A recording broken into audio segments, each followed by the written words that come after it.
magsasara na yun kung wala siyang pera maki-earn. Totoo. Pero later game. Matatapos ka din.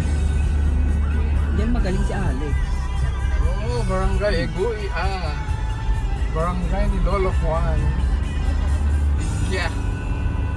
Yan, dito siya lumapit. Ganda. Ganda ng view. Ang kamag-anak din dito mahihirap.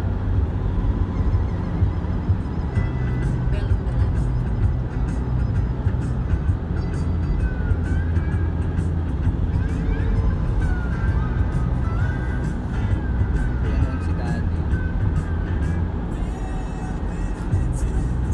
Wala na siyang ginawa kundi mag-ano sa kanilang magpaaral kayo.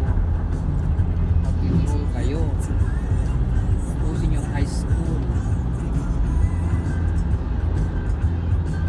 Nung namatay siya, ang dami pumunta sa sa bahay at sinasabing nakapag-aral sila dahil kay mami at daddy.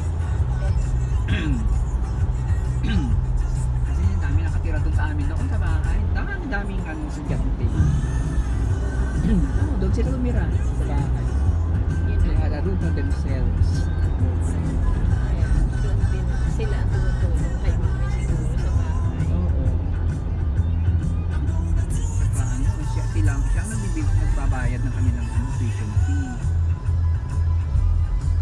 Kaya makamag-anak natin dito sa Bandagan. Diyan Sosa. pasok ka dyan. Mga bahay dyan na maliliit. Dyan.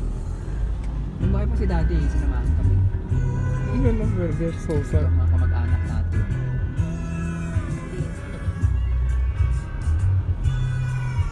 Kaya kasi tumira din dyan ng matagalan. Hindi.